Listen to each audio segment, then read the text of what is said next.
சிந்து சமவெளி நாகரிகம், இண்டஸ் வேலி சிவிலைசேஷன். முக்கிய குறிப்புகள் உலகின் மிகப் பழமையான நகர நாகரிகங்களில் ஒன்று. காலம் கிமு 2500 முதல் 1900 வரை ஹரப்பா கண்டுபிடித்தவர் தயாராம் சாஹ்னி. 1921 மொஹெஞ்சோதாரோவை கண்டுபிடித்தவர் ஆர்.பொட்டி பானர்ஜி. 1922 இந்நாகரிகம் வெண்கலக்கால நாகரிகமாகும். சிந்து சமவெளி நாகரிகத்தின் மிகப்பெரிய கட்டிடம் தானியக் களஞ்சியம் மொஹெஞ்சோதாரோ. சிறப்பு பெரியகுளம் லோத்தலின் சிறப்பு துறைமுகம் பருத்தி பயிரிட்ட முதல் நாகரிகம் சிந்து சமவெளி. மொஹெஞ்சோதாரோவில் பெரிய குளம், நடனமாடும் பெண், பூசாரி, அரசன் சிலைகள்.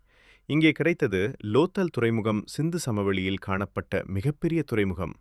காலிபங்கன் உழுத வயல் காணப்படுகிறது. தோலாவிரா நீர் மேலாண்மை காணப்படுகிறது.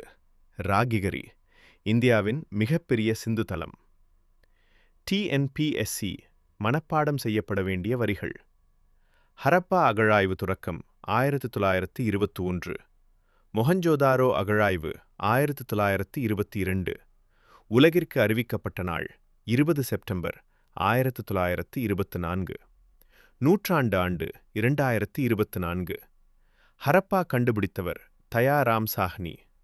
மொஹஞ்சோதாரோ கண்டுபிடித்தவர் ராக்கல்தாஸ் பானர்ஜி. அறிவித்தவர் சர் ஜான் மார்ஷல். சிந்து சமவெளி பற்றிய வேறு ஏதும் தகவலுக்கு கமெண்ட் செய்யவும். மேலும் TNPSC எக்ஸாம் தொடர்பான தகவலுக்கு சப்ஸ்கிரைப் செய்யவும்.